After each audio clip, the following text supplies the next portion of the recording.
विद्यार्थी मित्रांनो, इयत्ता 12वी कॉमर्स विषय OC&M मुलांनो, आपलं 6वं प्रकरण चालू आहे व्यवसायाची सामाजिक जबाबदारी, सोशल रेस्पॉन्सिबिलिटी ऑफ बिझनेस. मुलांनो, आजच्या प्रस्तुत पाठामध्ये कंपन्यांची सामाजिक जबाबदारी म्हणजेच कॉर्पोरेट सोशल रेस्पॉन्सिबिलिटी, त्याला शॉर्टमध्ये CSR असं म्हटलं जातं, तर या घटकाचा आपण अभ्यास करणार आहोत. सर्वप्रथम कॉर्पोरेट सोशल रेस्पॉन्सिबिलिटी किंवा CSR म्हणजे नेमकं काय? तर व्यवसायाने सामाजिक जबाबदारी पार पाडली पाहिजे असे सर्वांनाच वाटते. मग व्यवसायाने त्यांची सामाजिक जबाबदारी पार पाडावी म्हणून कंपनी कायदा 2013 मध्ये कलम 135 अंतर्गत काय करण्यात आलं होतं की सामाजिक जबाबदारीची तरतूद करण्यात आली होती. जो 2013चा कंपनी कायदा आहे, त्या कंपनी कायद्यामध्ये कलम 135 अंतर्गत प्रत्येक व्यवसायाने सामाजिक जबाबदारी पार पाडली पाहिजे. ती कशी पार पाडली पाहिजे त्यात काही तरतुदी देण्यात आल्या होत्या. कधी? 2013 अंतर्गत. पण 2014 मध्ये काय केलेलं आहे की 2014 मध्ये हा जो कलम 135 आहे, या कलमा अंतर्गत जी काही कंपन्यांची सामाजिक जबाबदारी सांगितलेली आहे, ती जबाबदारी, ते नियम, त्या तरतुदी काही कंपन्यांच्या बाबतीत ह्या केल्या गेल्याच पाहिजे किंवा त्या ज्या काही जबाबदाऱ्या आहे 135 कलमा अंतर्गत दिलेल्या आहेत, तर त्या जबाबदाऱ्या किंवा ते नियम, निकष ठराविक कंपन्यांनी पार पाडलेच पाहिजे, पूर्ण केलेच पाहिजे. लक्षात येते ना मुलांनो की सुरुवातीला म्हणजे प्रत्येक कंपनीने सामाजिक जबाबदारी पार पाडलीच पाहिजे असं आपल्या सगळ्यांना वाटतं. मग ही सामाजिक जबाबदारी किती महत्त्वाची आहे हे मागील लेक्चर्समध्ये आपण अभ्यासलेलं आहे. मग यासाठी सरकारने पूर्वीचा जो कायदा होता, तर तो कायदा 1956चा, त्यामध्ये सुधारणा करून 2013चा नवीन कायदा करण्यात आला आणि त्या कायद्याअंतर्गत कलम 135 मध्ये व्यवसायाने सामाजिक जबाबदारी कशी पार पाडायची त्याबाबत काही महत्त्वाचे निकष, अटी ठेवण्यात आल्या. आणि 2014 मध्ये हे जे काही निकष किंवा तरतुदी ज्या काही लागू केल्या होत्या, ते निकष आणि तरतुदी ठराविक व्यवसायांनी हे पूर्ण केलेच पाहिजे, या नियमांचे पालन केलेच पाहिजे असे काय करण्यात आलेले आहे, त्यांना ती जबाबदारी सोपवण्यात आलेली आहे किंवा त्यांनी ते निकष पूर्णच केले पाहिजे अशा प्रकारचे त्यांच्यासमोर अट ठेवण्यात आलेले आहे. आता ही जी काही कंपन्यांची सामाजिक जबाबदारी आहे, मग ही सामाजिक जबाबदारी म्हणजे नेमकं काय किंवा त्याची व्याख्या काय असेल? आता ही जी कंपन्यांची सामाजिक जबाबदारी म्हणजे काय की या कलमा अंतर्गत असं सांगितलेलं आहे की प्रत्येक व्यवसायाने स्वतःची सामाजिक जबाबदारी पार पाडली पाहिजे. म्हणजे हे जरी कायद्याने सांगितलेलं असेल तरी सुद्धा प्रत्येक कंपनीने, प्रत्येक व्यवसायाने ती जबाबदारी स्वेच्छेने पूर्ण केली पाहिजे, ती स्वेच्छेने जबाबदारी पार पाडली पाहिजे. म्हणजे ही जबाबदारी पार पाडणं ही फक्त सामाजिक गरज नाहीये, तर ती नैतिक गरज सुद्धा आहे. म्हणजे फक्त याचा सामाजिक दृष्ट्या विचार न करता जर नैतिक दृष्ट्या विचार केला तर साहजिकच कोणताही व्यवसाय, कोणतीही कंपनी त्यांनी जे काही ह्या जबाबदाऱ्या किंवा निकष ठरवून दिलेले आहेत, ते निकष पूर्ण करणं त्यांना महत्त्वाचं वाटू लागेल, गरजेचं वाटू लागेल. आणि हे जे काही निकष असतील किंवा हे ज्या काही तरतुदी असतील, तर ह्या तरतुदी फक्त त्या तरतुदींनुसार वर्तणूक करणं किंवा त्या तरतुदींचं पालन करणं इथपर्यंतच मर्यादित ही जबाबदारी असत नाही. तर ह्या व्यवसायामध्ये जे जे घटक आहेत, मग त्या व्यवसायाचे मालक असतील म्हणजेच भागधारक असतील किंवा कर्मचारी वर्ग असेल किंवा ग्राहक वर्ग असेल, अशा प्रत्येक घटकाने ही सामाजिक जबाबदारी पार पाडणं महत्त्वाचं आहे किंवा ते त्यांचं उत्तरदायित्व आहे किंवा त्या जबाबदारीचं सर्वांनी पालन करावं हे कंपनीचं उत्तरदायित्व आहे.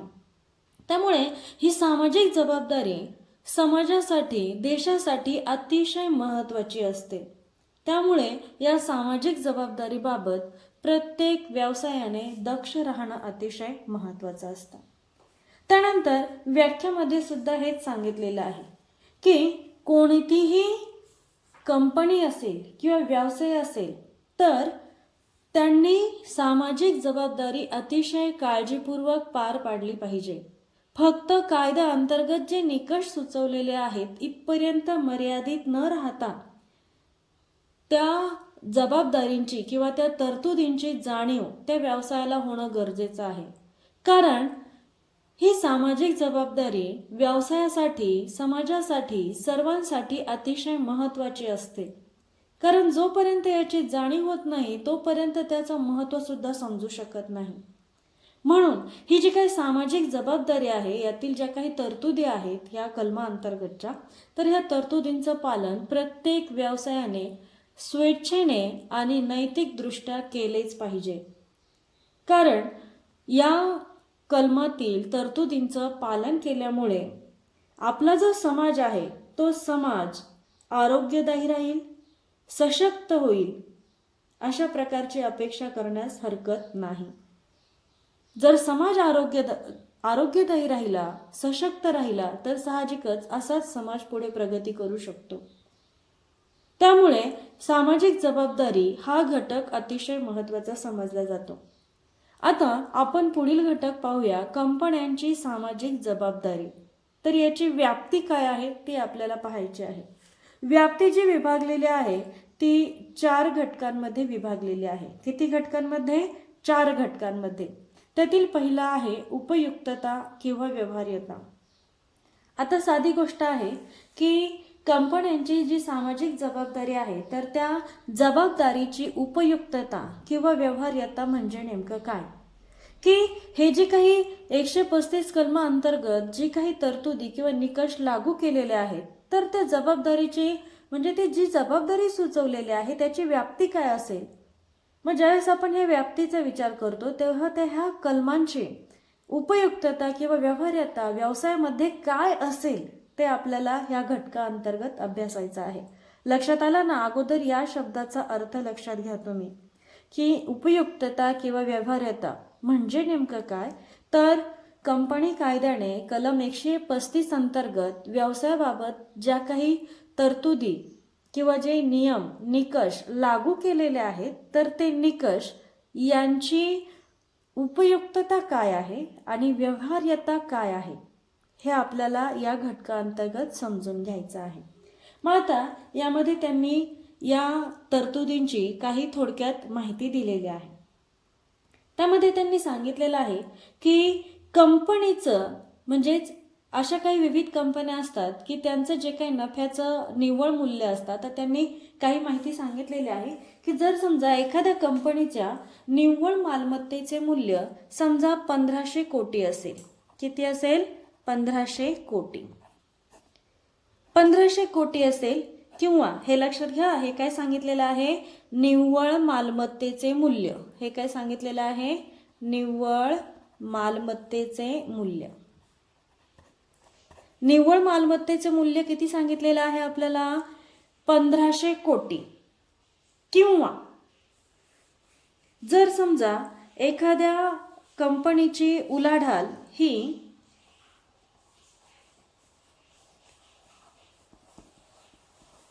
1000 कोटी किंवा त्यापेक्षा जास्त असेल तर ही काय आहे? उलाढाल आहे. काय आहे? उलाढाल. आता ही जी उलाढाल आहे ही 1 आर्थिक वर्षातील असावी. किती? एका आर्थिक वर्षातील उलाढाल 1000 कोटी रुपये किंवा त्यापेक्षा जास्त असेल. किंवा अजून एक त्यांनी अट ठेवलेली आहे. की जर समजा एखाद्या कंपनीचा निव्वळ नफा हा 15 कोटी रुपये हा काय सांगितलेला आहे, निव्वळ नफा, म्हणजे हा सुद्धा 1 वर्षातीलच आहे. तर अशा ज्या काही कंपन्या आहेत त्या कंपन्यांनी त्यांची जी काही सामाजिक जबाबदारी आहे ती जबाबदारी पार पाडण्यासाठी समिती नेमली पाहिजे. काय केली पाहिजे, समिती नेमली पाहिजे. त्या समितीची नेमणूक केली पाहिजे, म्हणजे ती समिती स्थापन केली पाहिजे. काय सांगितलेलं आहे ते, की ही व्यवहार्यता किंवा हे जे कलम आहे या कलमा अंतर्गत हे कलम काय केलेलं आहे 2014 पासून, मग 2000 त्यांनी तारीख पण दिलेली आहे, 2014 म्हणजे 1 एप्रिल 2014. मग 1 एप्रिल 2014 मध्ये जे काही कंपन्यांनी 135 कलम अंतर्गत जे निकष आणि तरतुदी दिलेल्या आहेत त्या तरतुदी ठराविक कंपन्यांना पार पाडाव्याच लागतात. मग याच्या आपण काय पाहतोय, उपयुक्तता पाहतोय. मग आता उपयुक्तता काय सांगितलेली आहे त्यांनी, पहिली उपयुक्तता सांगितलेली आहे की ज्या कंपनीची जी काही मालमत्ता आहे तर त्या मालमत्तेचे म्हणजे निव्वळ मालमत्तेचे मूल्य हे किमान 1500 कोटी किंवा त्यापेक्षा जास्त असेल. म्हणजे काय सांगितलंय, निव्वळ मालमत्ता, लक्षात घ्या हा, निव्वळ मालमत्ता म्हणजेच नेट ॲसेट जर समजा 1500 कोटी असेल किंवा त्यापेक्षा जास्त, किंवा एखाद्या व्यवसायाने त्याची जी काही वर्षातील उलाढाल आहे ती 1000 कोटी रुपये किंवा त्यापेक्षा जास्त असल्यास, किंवा अजून एक सांगितलेलं आहे, किंवा त्यांचा जर निव्वळ नफा हा 15 कोटी रुपये किंवा त्याच्यापेक्षा जास्त असेल, आणि ह्या सर्व गोष्टी ज्या आहेत म्हणजे निव्वळ मालमत्तेचा विचार केला किंवा उलाढालीचा विचार केला किंवा निव्वळ नफ्याचा विचार केला, तर ह्या गोष्टी कोणत्या कालावधीमध्ये मोजल्या जातात, तर 1 वर्षाच्या कालावधीमध्ये मोजल्या जातात. जर त्या असतील तर अशा कंपनीने काय केलं पाहिजे की त्या कंपन्यांनी सामाजिक जबाबदारी पार पाडण्यासाठी सामाजिक जबाबदारीची समिती स्थापन केली पाहिजे. ते त्यांना बंधनकारकच आहे. लक्षात आलं. त्यानंतर आता ही झाली पहिली बाब. आता त्यांनी दुसरी एक बाब सांगितलेली आहे की या CSR अंतर्गत प्रत्येक जी कंपनी हा कलम त्या कलमातील तरतुदी पार पाडण्यासाठी पात्र असते अशा कंपनीने काय केलं पाहिजे की CSR म्हणजे कंपन्यांची सामाजिक जबाबदारी आहे, तर त्या सामाजिक जबाबदारीची रचना जाहीर करणं आवश्यक आहे. काय सांगितलेलं आहे की CSR अंतर्गत त्या कमिटीची जी काही रचना आहे ती जाहीर करणं आवश्यक आहे. म्हणजे कशा पद्धतीने ती समिती ते स्थापन करणार आहेत ती माहिती त्या अहवालामध्ये त्यांनी सादर केली पाहिजे. त्यानंतर तिसरी बाब त्यांनी सांगितलेली आहे की सामाजिक जबाबदारी जी आहे तर त्या सामाजिक जबाबदारीमध्ये सर्व कंपन्यांनी काय केलं पाहिजे की त्यांना जो काही नफा होतो तर तो नफा म्हणजे पूर्ण ढोबळ नफा नव्हे तर निव्वळ नफा. कोणता नफा, निव्वळ नफा. तर निव्वळ नफ्याच्या किती टक्के, 2%. किती टक्के, 2%. 2% नफा जो आहे तो 2% नफा काय केला पाहिजे, एका आर्थिक वर्षामध्ये खर्च केलाच पाहिजे. लक्षात आलं. त्यांनी काय सांगितलेलं आहे की एका वर्षाच्या कालावधीमध्ये म्हणजे ज्या कंपन्यांना हे 135 मधील निकष लागू होतात अशा कंपन्यांनी काय केलं पाहिजे की त्यांच्या निव्वळ नफ्यातील म्हणजे 1 वर्षाच्या कालावधीमध्ये त्यांना जो निव्वळ नफा होतो त्या निव्वळ नफ्याच्या 2% रक्कम खर्च केलीच पाहिजे. मग त्यावेळेस त्यांनी आता यामध्ये एक छोटी बाब सांगितलेली आहे की जो नफा आहे तर तो नफा कंपनीने मागील 3 वर्षामध्ये काय केला पाहिजे, तो मिळवलेला पाहिजे. आता यापुढे अजून त्यांनी चौथी एक बाब सांगितलेली आहे की ही जी काही सामाजिक जबाबदारी आहे, तर ह्या सामाजिक जबाबदारीची जी काही माहिती आहे ती माहिती त्यांनी अहवालामध्ये एकत्रित दिली पाहिजे. त्याचं काय केलं पाहिजे, त्यांनी अहवाल तयार केला पाहिजे आणि त्या अहवालामध्ये जी काही सामाजिक जबाबदारी आहे ती सामाजिक जबाबदारी त्या अहवालामध्ये नमूद केली पाहिजे. त्याचा समावेश त्या अहवालामध्ये केला गेला पाहिजे. आता ही जी काही अहवाल किंवा ही सामाजिक जबाबदारी आपण जी म्हणतो, तर त्या जबाबदारींमध्ये ह्या अहवालामध्ये काही गोष्टींचा तरतूद, आता आपण काही गोष्टींची तरतूद असणं आवश्यक आहे. आता मगाशी मी सांगितलं की त्यांनी काय केलं पाहिजे, एक समिती स्थापन केली पाहिजे, एक अहवाल केला पाहिजे किंवा त्यांनी त्यांच्या समितीची रचना जाहीर केली पाहिजे किंवा किती खर्च केला पाहिजे हे आपण पाहिलं. मग त्याच्यासाठी जो काही अहवाल तयार करावा लागतो, तर त्या अहवालामध्ये काही गोष्टी आवश्यक असतात. मग आता त्या कोणकोणत्या, तर त्यामध्ये त्यांनी सांगितलेलं आहे की कंपनीचा हा जो काही अहवाल आपण तयार करणार आहोत, तर त्या अहवालामध्ये जी काही महत्त्वाची माहिती आहे ती महत्त्वाची माहिती त्यामध्ये दिली गेली पाहिजे. मग आता ही महत्त्वाची माहिती काय असणार आहे की जी काही कंपनी आहे ती कंपनी कोणत्या प्रकारची सामाजिक जबाबदारी पार पाडत आहे त्याचा आराखडा ह्या अहवालामध्ये नमूद केला पाहिजे. लक्षात आलं ना की कंपन्यांची जी काही सामाजिक जबाबदारी पार पाडली जाते की ते किंवा त्यांच्याकडून त्यांना जी काही सामाजिक जबाबदारी पार पाडली पाहिजे किंवा पार पाडली जावी याबाबत म्हणजे त्यांची जी काही जबाबदारी आहे त्या जबाबदारीचा आराखडा ह्या अहवालामध्ये नमूद केला पाहिजे. त्याचबरोबर हा आराखडा किंवा ही जी काही सामाजिक जबाबदारी पार पाडण्यासाठी त्यांनी कोणकोणते प्रकल्प राबवलेले आहेत, कोणकोणते कार्यक्रम ते करणार आहेत, तर या कार्यक्रमांची या प्रकल्पांची म्हणजे विकास होण्यासाठी किंवा लोकांना माहिती होण्यासाठी त्यांनी जी काही धोरणे राबवलेली आहेत ती धोरणे त्यांनी वेबसाईटद्वारे काय केली पाहिजे, प्रसिद्ध केली पाहिजे, माहिती दिली पाहिजे. त्यानंतर यातील दुसरा घटक जो आहे तो म्हणजे कंपन्यांनी काय केलं पाहिजे की सामाजिक जबाबदारी जी आहे मग त्या सामाजिक जबाबदारीचं गठन केलं पाहिजे की आपण यामध्ये जे पाहिलं की CSR म्हणजे जी काही कंपन्यांची जी काही सामाजिक जबाबदारी त्यांना पार पाडावी लागते, तर त्यासाठी त्यांना ती रचना जाहीर करावी लागते, म्हणजे ह्या कमिटीची रचना जाहीर करावी लागते. मग यामध्ये सुद्धा तेच आहे की कंपन्यांनी सुद्धा त्यांची सामाजिक जबाबदारी पार पाडण्यासाठी जी काही समिती नेमली असेल तर त्या समितीचं काय केलं पाहिजे, त्यांनी गठन केले पाहिजे.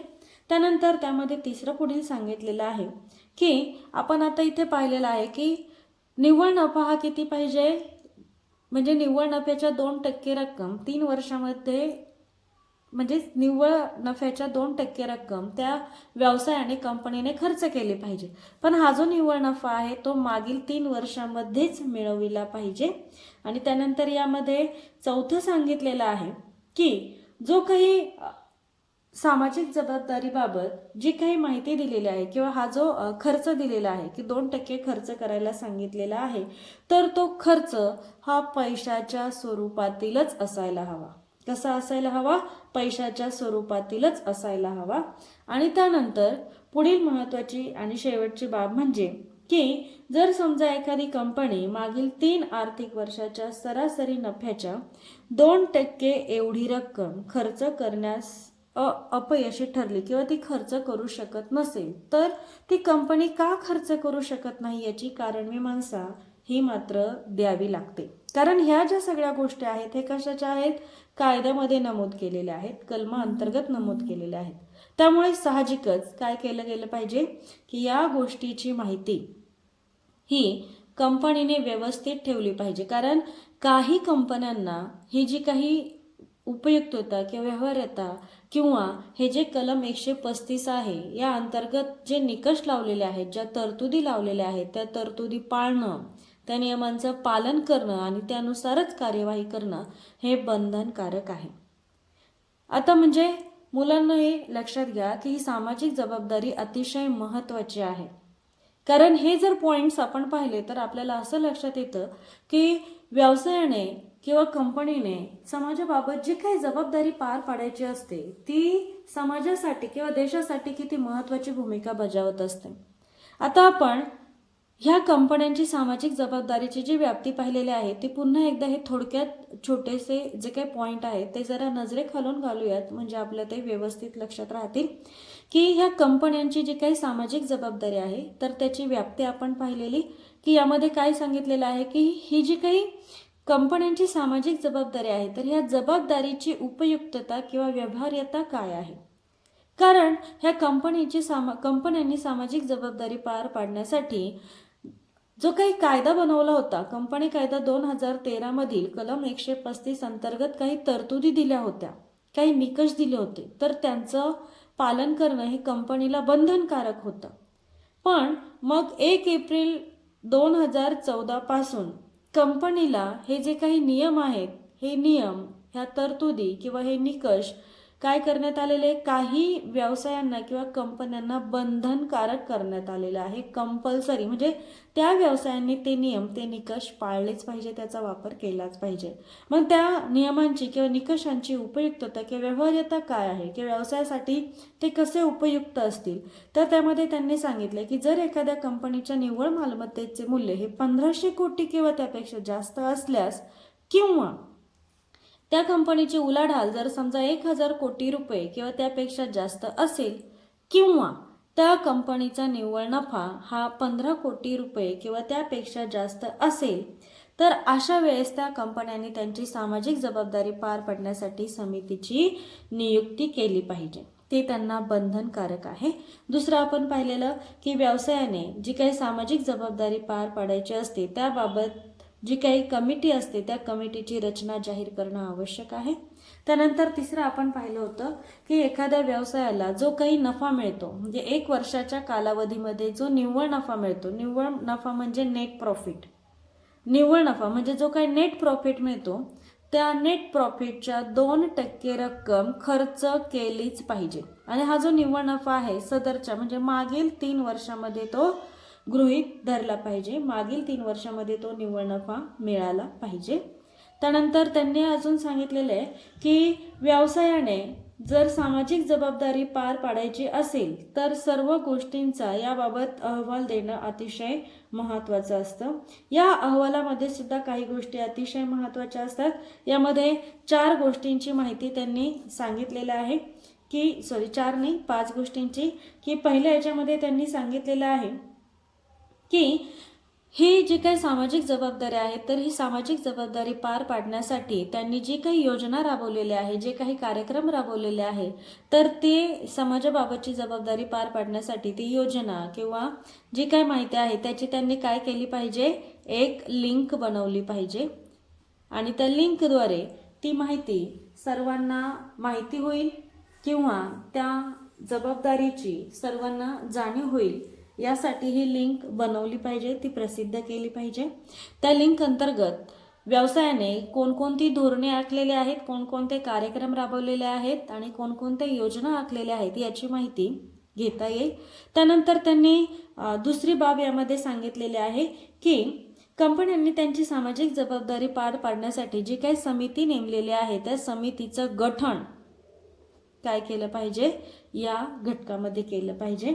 त्यानंतर यापुढील आपण पाहिलेलं की आपण हा जो काही नफ्यातील 2% रक्कम खर्च करण्यास सांगणार आहोत, तर हा जो निव्वळ नफा आहे हा निव्वळ नफा मागील 3 वर्षाचा असावा. कसा असावा, मागील 3 वर्षाचा विचार, म्हणजे 3 वर्षाच्या निव्वळ नफ्याचा विचार हा खर्च करताना विचारात घेतला जावा. म्हणजे हा जो आपण म्हटलं ना की कंपनीने काय केलं पाहिजे की त्या 1 वर्षाच्या कालावधीमध्ये त्यांना जो काही नफा झालेला आहे निव्वळ नफा, त्या निव्वळ नफ्याच्या 2% रक्कम त्यांनी खर्च केलीच पाहिजे. मग हा जो निव्वळ नफा आहे हा निव्वळ नफा मागील 3 आर्थिक वर्षातील असावा. आता मुलांना तुम्हाला आर्थिक वर्ष हे माहिती आहे की आपलं आर्थिक वर्ष सुरू होतं 1 एप्रिल आणि ते संपतं 31 मार्चला. त्यामुळे याला आर्थिक वर्ष असं म्हटलं जातं. आता ह्या आर्थिक वर्षाच्या कालावधीमध्ये व्यवसायाला जो काही निव्वळ नफा मिळणार आहे त्याच्या 2% रक्कम त्याला खर्च करावी लागते. त्यानंतर यापुढील घटक यापुढील पॉईंट आपण पाहिलेला होता की हा जो काही खर्च आहे तो खर्च कंपनीने पैशाच्या स्वरूपातच केला पाहिजे. कसा केला पाहिजे खर्च? पैशाच्याच स्वरूपात केला पाहिजे. पैशाच्या स्वरूपातच तो खर्च केला पाहिजे. आणि सर्वात शेवटचं आणि महत्त्वाचं म्हणजे जर समजा कंपनीला 2% रक्कम त्यांच्या निव्वळ नफ्यापैकी खर्च करता आली नाही तर त्याची कारण मीमांसा द्यावी लागेल. काय करावी लागेल? कारण मीमांसा द्यावी लागेल. म्हणजेच का तुम्ही 2% रक्कम खर्च करू शकले नाही तर त्याचा अहवाल हा द्यावाच लागेल. तर अशा प्रकारे मुलांना सामाजिक जबाबदारीची आपण थोडक्यात माहिती अभ्यासलेली आहे. त्यानंतर आपण ही जी काही व्याप्ती आहे ही मी तुम्हाला सांगितलं की 4 घटकामध्ये विभागलेली आहे.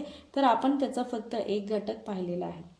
पुढील लेक्चरमध्ये आपण याच्या पुढील अजून 3 घटक अभ्यासणार आहोत. मुलांना आजचं लेक्चर छोटंसं नाही पण बऱ्यापैकी मोठं झालेलं आहे, कारण या लेक्चर अंतर्गत आपण महत्त्वाच्या ज्या बाबी आहेत त्या जास्त प्रमाणात अभ्यासलेल्या आहेत. अशा प्रकारे आपलं हे लेक्चर इथेच संपलं. धन्यवाद.